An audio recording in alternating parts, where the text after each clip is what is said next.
Hey y'all, welcome back to Coding with Minmer. On today's agenda, we're going to tackle LeetCode problem 227, Basic Calculator 2. After that, we'll go over an actual variant where for once we're cut some slack. Maybe it's too good to be true, but either way, let's get into it. Alright, so we're given a string which represents an expression, and we have to evaluate this expression and return its value. The problem description is pretty straightforward, but it doesn't make it any easier to solve. The three main takeaways from it are: 1.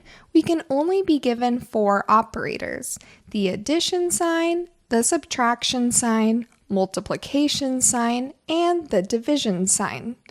2. We can also be given white spaces. And 3. We can rest knowing that we're given numbers in such a way that won't underflow or overflow. To solve this, I'd normally dedicate a whole section to developing the intuition, but with a math problem like this, there just isn't really much of it. So let's dive straight into an example. Okay, so here is our string, and let's start with these first two numbers. It doesn't take a genius to know that this expression will give us 5. Now, let's include the next number here and evaluate this expression. We already figured out what 11 minus 6 equals, so we only need to add 2 to our most recent number, or in other words, the previous number. And in doing so, that's going to give us a total of 7. It was subtle, but what knowledge did we just gain? Well, if we're always going to be building off the most recent element, then why not use a stack as our data structure of choice? With this, let's YOLO and loop over our string.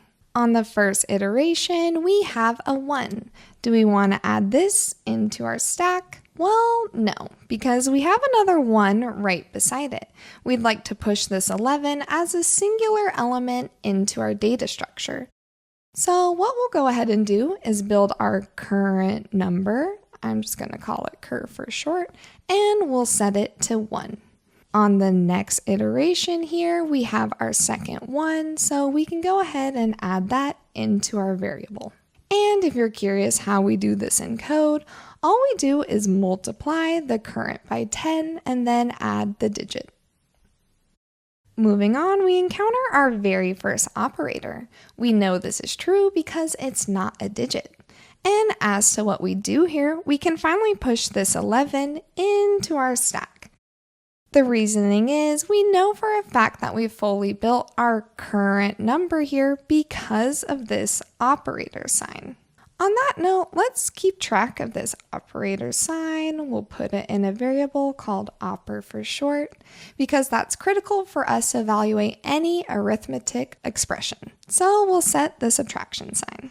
And since we did that, let's make sure we reset our current number to prep for the next one. After that, we have a 6, so let's go ahead and update our current variable. On the next iteration, we have another operator. This means we need to do some math with the current number.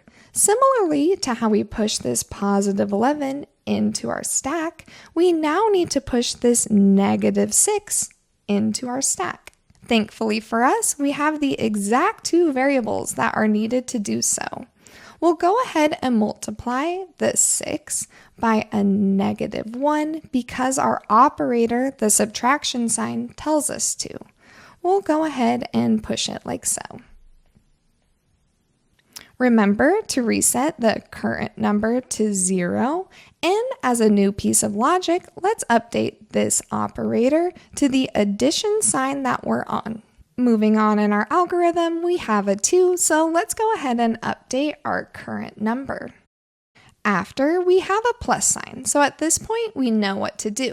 Let's capture the number before, which is our current number of positive 2, and push that into our stack. At the end of any iteration, we have some house cleaning to do. Let's zero out our current variable and update our operator to the one we're on now. It just happens to be another addition sign. We have a 4 next, so let's go ahead and modify our current variable. And on the iteration after, we have our first division sign. However, let's continue to follow our routine of operating on these two variables before we do anything different. We have an addition sign, so let's add the positive 4 into our stack. As always, zero out the current and update the operator to a division sign. Taking a short break, let's check out what we have in our stack so far. Ideally, we would like to sum up all of these numbers to get the answer to this expression. But I'll tell you right now, a wrench gets thrown in our existing logic because of this division sign. Let's just keep going in our for loop and see what happens. We encounter a digit of 2, so let's go ahead and modify our current variable.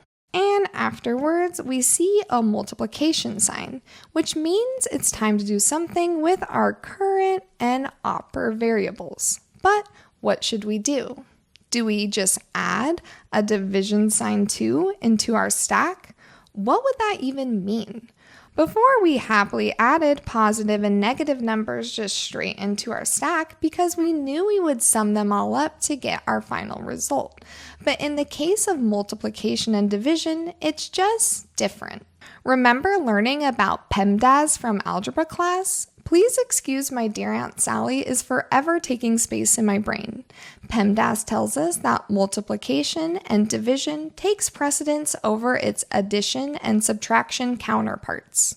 We must divide the 4 by the 2 before adding it to what we computed prior.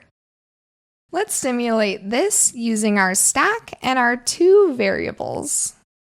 What we'll do is we'll take our previous number of 4 by calling the top function, and then we're going to go ahead and divide that by our current number. 4 divided by 2 equals 2, and this is what we'll push into our stack. Of course, before we actually push it, we have to pop the previous number of 4. Amazing. Let's go ahead and reflect this visually in our string as well. Lastly, as always, because we encountered a sign, don't forget to zero out the current variable and update the operator. Continuing on, we have a digit of 3. Let's update our current number and move on where we have a division sign. When we encounter a sign, we know that we need to do something with our current and operator variables. This time, we have to multiply, which, similar to division, means we have to do something first. We can't just push multiple of 3 into our stack. That isn't meaningful to us. Following PEMDAS, we must immediately multiply our current number by our previous number. And doing so will get us a product of 6. Here, I'll introduce you the concept of chaining, where the moment we encounter a division or a multiplication sign, we'll immediately operate off the most recent number that is on top of our stack.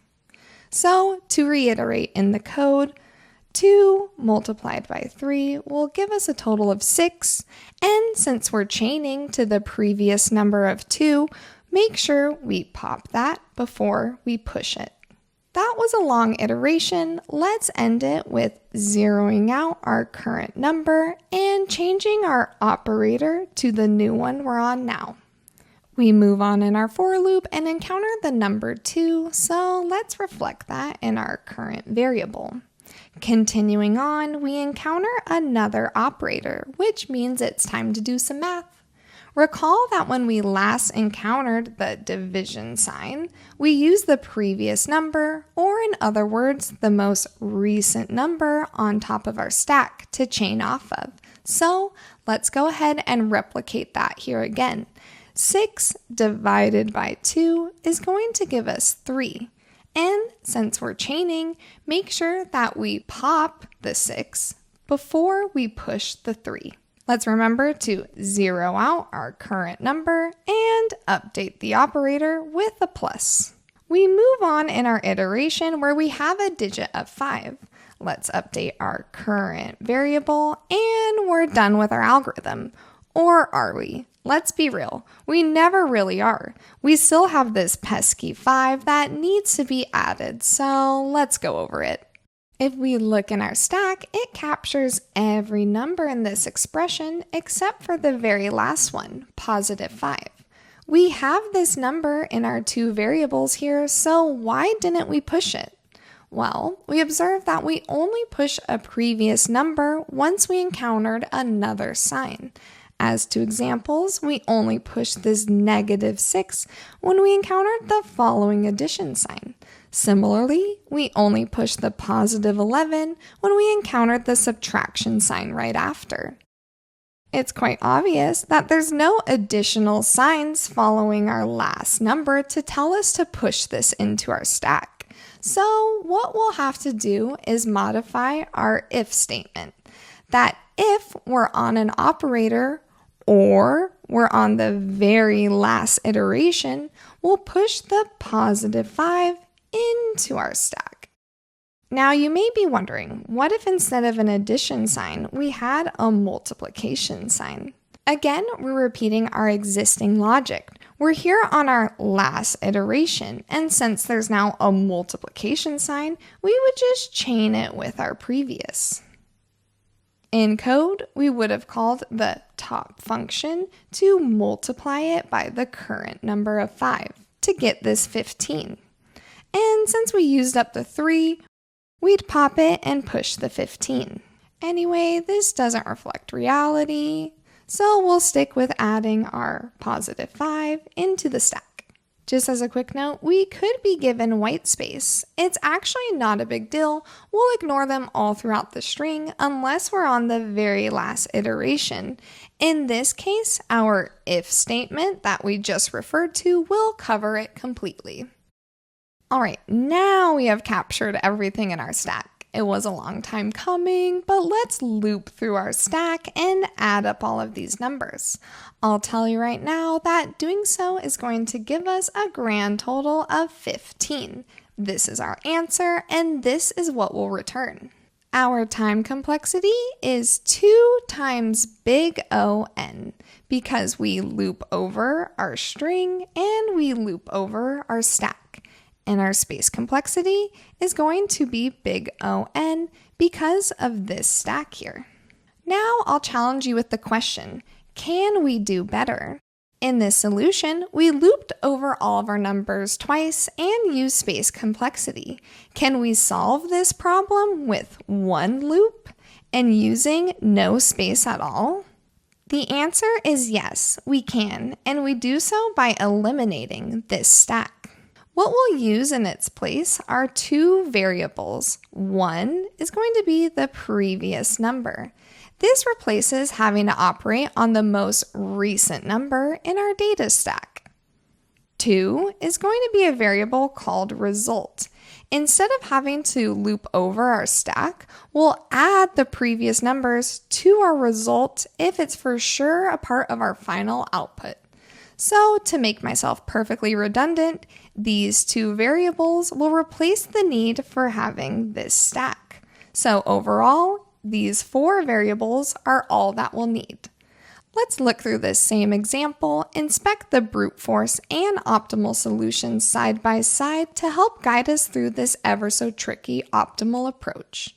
Sorry if this layout may be confusing, but the pink here will refer to our brute force solution. Blue will be for our optimal solution, and yellow, aka our operator here, is a variable that is common to both. Let's go ahead and just jump on into it. On the first iteration here, we have a 1. There's no surprises. In either approach, we're going to start to build our current number. Same thing is going to happen at this one here. We'll go ahead and add that to our current number, and I'll denote it in our string like so. After that, we have an operator. How exciting. Remember what we did in our stack solution? We added the +11 directly into our stack because it'll definitely be a part of our end result when we do a second for loop and add up all the numbers. As for our optimal solution, recall that we debuted the previous variable. We're not sure what it's there for, but by the sounds of it, it'd be used to represent a given previous number. We know we'll encounter another digit up ahead, the 6. So let's make use of our previous variable and set it to the value of current. As always though, we'll zero out our current variables and we're going to update our operator to what we're currently on. Up next we have a 6. Let's go ahead and annotate the current number in our diagram and update the current variables here. Now this is where it gets a bit spicy. We have an operator. For our brute force solution, we'd like to push the -6 directly into our stack. Now, I suggested it in the first walkthrough that ideally we'd like to add up these two numbers, right? What's the point of keeping them in an intermediate data structure just so we can add them all up later? Sure, this is only valid for when there are negative or positive signs, but what if our current sign was division or multiplication? All of a sudden, PEMDAS tells us that we cannot add these two numbers because we have to multiply the 6 by the 2 first. All of this is just to say that -6 might not possibly be a part of our final result. But what is something that is guaranteed? It's this 11 here. Notice that in our string, there is a minus sign that separates the 11. Therefore, it doesn't matter what numbers or signs come after, the 11 is for sure a part of our answer. Therefore, we'll take advantage of this, and in our optimal solution, we will add the previous number into our result variable. Amazing. This is optimal. As for the rest of the iteration, it's a bit of house cleaning, so bear with me. Since we processed the previous number and included it in our result, we'll want to go ahead and move it along like so. Now it's going to equal our current number. And in this case, it's actually a -6. Remember, our operator here is negative, so just like in the brute force solution, we have to multiply it by a -1. Then this part should be familiar. We zero out the current in both of our solutions, and then update our operator to what we're currently on. We have a digit of 2, and it is our new current number. So let's update it in our variables here. And afterwards, on the next iteration, we have an operator. Great. We're going to add this +2 into our stack. And once again, we realize this -6 is 100% a part of our final result. If we look back at our operator, it's an addition sign, denoted in our variable here, by the way. In other words, it shields our 6, and no matter what signs or digits come after this point, there is no PEMDAS rule that requires us to operate on the -6 any further. Wait, that actually kind of sounded coherent. We take this learning and apply it to our optimal approach. If on any operator that we encounter, we should look back at our operator variable. And if there is a positive or a negative sign, then it means the number before our previous number here is 100% a part of our answer. So we'll do what we did before and add previous into our result, giving us a +5. Now we can assign the previous to take on the current variable and zero out the current. Lastly, we need to update our operator to the one that we're currently on. And that wraps up our logic for negative and positive signs, but unfortunately not multiplication or division. Hold on tight and we'll get to those signs shortly. On our next iteration, we have a digit of 4. That is our new current number, so let's go ahead and update our variables. And after that, we have a sign, not just any sign, but a division sign. But don't worry, according to our logic, we'll always operate on our operator variable, which is technically the operator from before. So we're safe from new logic for now. As per usual, we want to add this positive 4 into our stack. And to point it out again, we'd love to sum up these numbers, but this time we actually can't, and that's because the presence of this division sign. PEMDAS would not like that. But with our optimal solution here, we can incrementally do exactly this. We know the previous number of 2 is for sure a part of our result because of this addition sign. The logic is as follows. We'll add our previous into our result, getting us a total of 7. Next, we'll go ahead and move previous along to our current number. Next, we zero out our current number. And lastly, update our operator to the current one that we're on now. We're getting the hang of it, but we have some new code incoming. On our next iteration, we have a digit of 2. That is going to become our new current number, so let's update it in our variables here.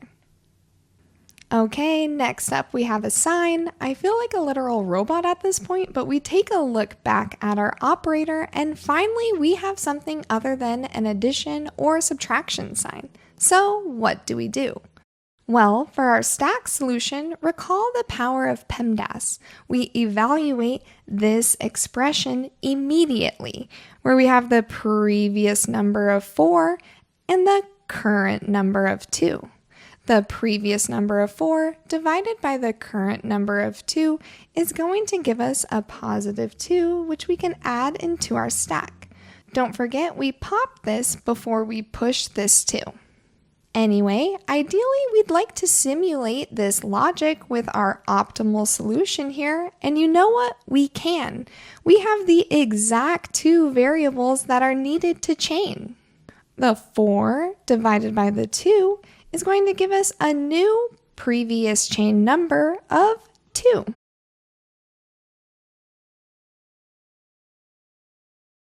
We end our iteration by zeroing out our current numbers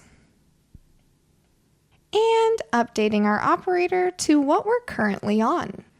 Okay, that wasn't that bad. We'll see this new logic in action again, so let's keep going. Up next, we have a 3. Let's go ahead and build our current number and update that in both of our variables. Then we'll move on where we have an operator. This tells us to take a look back at our operator variable and, making an informed decision, run an if statement to observe that there's a multiplication sign. In our stack solution, this meant chaining by immediately taking the product between the previous number and the current number. Doing so will give us an output of 6. We mimic this in our optimal approach by chaining the previous number, which again is the previous number of 2 multiplied by the current number of 3. Doing so will give us a new previous number. And we end our iteration by zeroing out the current number and updating our operation variable to the one that we are currently on. Okay, on our next iteration, we have a 2. So let's go ahead and update our current number. We have an operator after. We take a look back and see it's a division sign. So in our stack here, we're going to go ahead and chain dividing 6 by 2 to give us a newfound 3. And we also chain in our optimal solution, but not using a stack. How efficient. Don't forget to reset our current number variable and update our operator variable as well. We're not quite done yet, but we should be proud of what we've accomplished so far. On the last iteration, we now have a new current number of 5. Let's go ahead and mindlessly update that. But recall, we had special logic on the last iteration. We want to simulate encountering an operator so we can look back at this operator which is in this variable here, and apply some math once more. We don't want to miss our 5 here. Since we had an addition sign, we'll not chain for once, but instead add the 5 directly into our stack. As for our optimal approach, remember this meant safely including the previous into our result, giving us a total of 10. And since we processed the previous number, we'll move it along to equal our current number. After that, we zero out the current number in both solutions. And we're finally done with our for loop. What did we do next? In our brute force solution, we inefficiently looped over our entire stack and added up each number to get us a grand total of 15. This is our answer, but this approach is not preferred. We'd rather return the result from our optimal solution of the 15. Ooh, wait, it's a 10. This can easily be explained. We use a 2-pointer approach for our best solution, 1 pointer for the previous, and the second for the current. On the last iteration, we took care of the current number, thus the last number in our stack solution, but for the optimal solution, we only processed the previous number by adding it into our results, and then moved it along to the 5, never touching it again. We'd ideally like to consider this a part of our answer, so after our for loop, we'll have to do one manual add from previous into result. And if you don't trust this logic, imagine this very last operator here was a multiplication sign. We would still follow our logic and chain by multiplying the previous with the current to give us a newfound previous of 15. And we fall into the same ending where we add the 15 into our result. Either way we add. Anyway, we had an addition sign, so adding this 5 into our result will give us the output of 15. We're very rule-oriented, so let's assign the previous to our current, and this is our answer. The 15 is what we'll return. Before we get to the code, there's just one little itty-bitty thing. For our optimal solution, we had a 2-pointer approach, right? This works smoothly, but what happens when we encountered our first sign, the minus sign? The 11 would be our current number. So, according to our age-old logic, we look back at the operator that doesn't exist and add the number before it that also doesn't exist. We don't want to risk our code blowing up, so at the very beginning of our function, we'll initialize a default previous of 0 and a default operator of addition. Doing so means we add 0 into our result, which doesn't affect anything, fine by us, so as long we don't get an out-of-bounds error. Our time complexity has been halved from 2 times big O(n) to a single big O(n). If it wasn't obvious already, we only had one for loop. And the space complexity has been greatly improved to big O(1). This is because we only used fixed variables. We did it without this stack. And we're done. Wow, that was a lot of talking. I'm tired, so let's code this up in full silence. JK, you have to listen to my voice some more. First things first, let's initialize 4 crucial variables. The current number will be set to 0. The previous number is also set to 0. And the result, you guessed it, it's 0. The operator will be defaulted to an addition sign. Now we are ready to loop over our entire string. On each iteration, if we encounter a digit, then we'll slowly build our current number variable. Here is the math for it.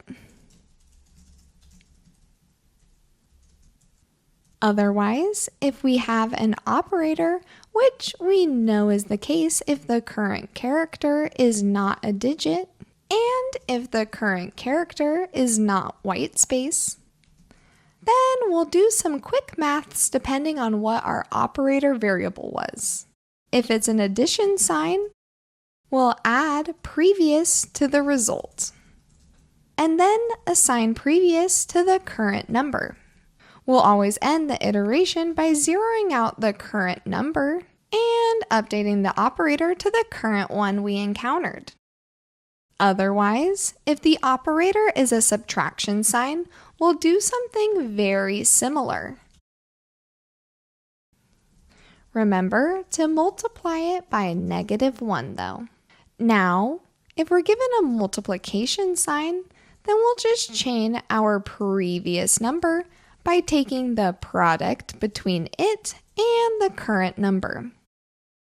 We'll do the same thing for the division sign, but instead we'll just divide.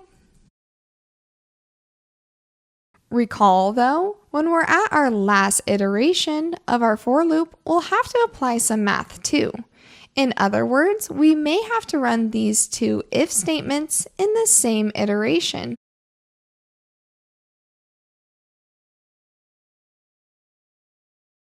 Building the current number and evaluating math.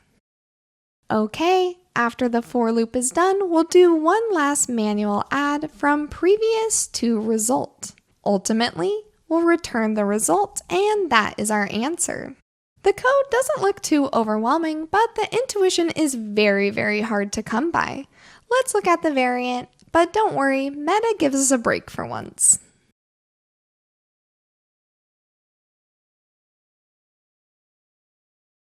The variant isn't crazy. In fact, if anything, Meta makes our lives slightly easier. In my opinion, this is the right thing to do. The OG problem is hard enough as it is. The difference here is we won't be given a string with subtraction or division signs. Instead, we only have addition and multiplication. This shortens our implementation where all we have to do is demolish a few lines of code. Let's go ahead and take a look. Okay, I wasn't exaggerating the simplicity of what's actually asked. We'll nuke these two if statements. And we're done. The remaining code is left untouched. Please beware that Meta could ask you this variant, but then follow up and ask you to implement the subtraction and division signs, in which case you'll have to do a total reversal of what we just did and add back those if statements. Thanks for coding with me, and if you learned something today, please like, comment, and subscribe. Thank you!